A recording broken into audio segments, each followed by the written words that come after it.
Bonjour à toutes et à tous, je reçois sur France Bourse TV Virginie Puel, auteure du livre « Les EHPAD ne sont pas des mouroirs ».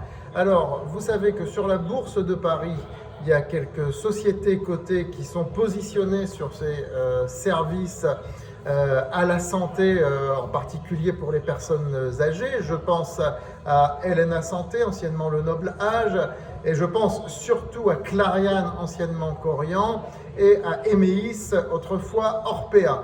Donc ces autrefois sont importants puisque toutes ces boîtes ont changé de nom, et elles ont dû changer de nom parce que leur statut social, c'est le cas de le dire, a été vraiment dégradé au fil des dernières années, en particulier depuis le scandale de Orpea. Il y a 5 ans maintenant, déjà, ça passe vite. Donc ces boîtes n'ont plus le même statut. Aujourd'hui, on n'en parle plus, elles sont complètement oubliées. Et la question que vous, investisseurs, vous vous posez, faut-il revenir sur ces sociétés? Faut-il investir sur ces sociétés? Est-ce que ça peut être intéressant, je ne parle pas sur les 6 mois qui viennent, mais sur les 3 à 5 ans qui viennent, de se repositionner sur ce style d'entreprise? Donc justement, Virginie Puel va nous parler des EHPAD, va nous parler de leur avenir, va nous parler de leur rentabilité. Et d'ailleurs, il ne faut plus dire EHPAD, puisque le gouvernement a décidé de changer de nom. Donc c'est à croire que Corian, Orpea et autres ont précédé le mouvement, puisque ça ne va plus s'appeler EHPAD, ça va s'appeler autrement. Ça va s'appeler MFA, donc MFA, Maison France Autonomie, comme si le fait de changer l'acronyme allait changer quelque chose et allait redorer un petit peu le blason de ces établissements qui sont très dégradés aujourd'hui en termes de réputation.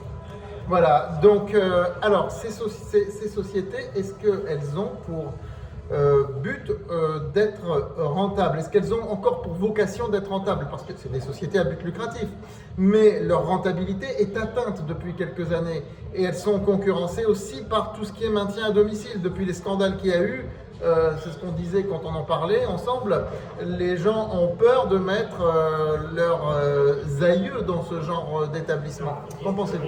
Alors, effectivement, l'image de ces maisons est dégradée et a beaucoup souffert des différents scandales, ce qui a engendré en fait une diminution de la rentabilité en termes de taux d'occupation. Aujourd'hui, on se retrouve confronté à des EHPAD qui ont des difficultés à remplir leur place, alors qu'auparavant, c'était un modèle qui était extrêmement viable et extrêmement porteur en termes de rentabilité, puisqu'on savait que les places étaient occupées et j'ai envie de dire, les lits n'avaient même pas le temps de refroidir.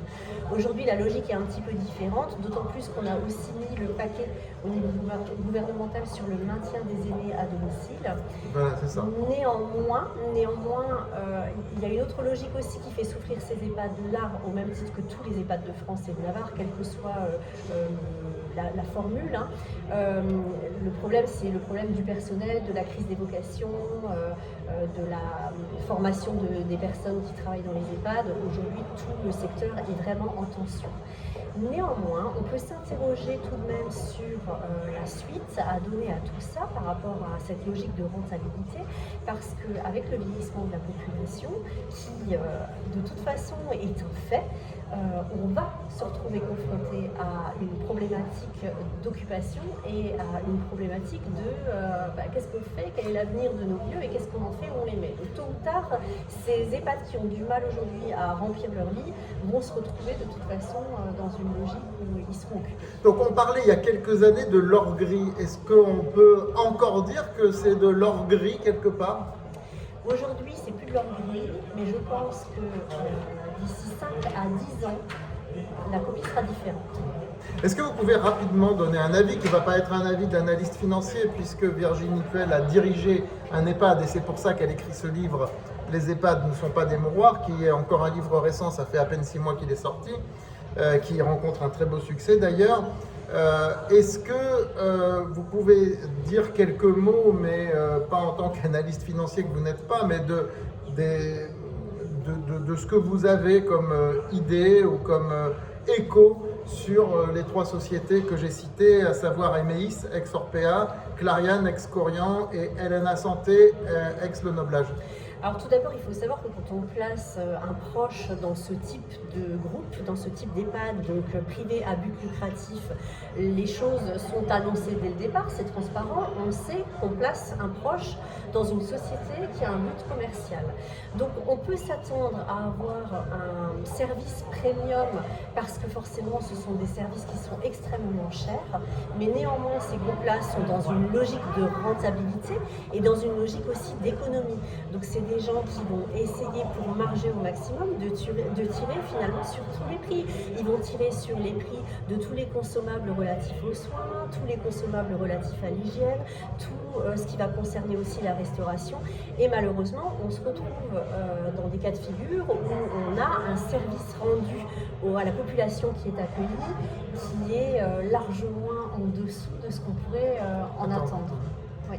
Et donc sur les 3 sociétés en question, est-ce qu'il y a des différences entre les 3? Alors, sur les 3 sociétés en question, je ne saurais me prononcer. Par contre, par rapport à Emelis, anciennement Orpea, dont on va voir le graphique à l'écran en même temps qu'elle vous parle. Voilà, par rapport à Orpea, je sais qu'il y a eu un changement de directoire qui s'est organisé. D'où le fait que le titre a quand même plutôt tendance à monter depuis un an. Voilà, parce que clairement, il y a eu ce scandale. Après l'augmentation de capital aussi.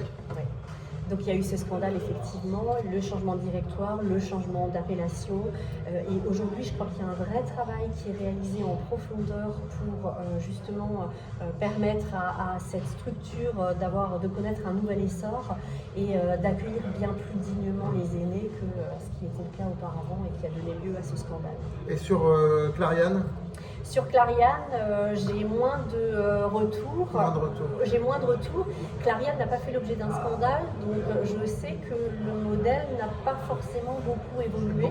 Ce qui n'est pas une bonne chose forcément. C'est peut-être pour ça que le titre, on va le voir à l'écran, est en baisse assez nette depuis sur la dernière année en particulier.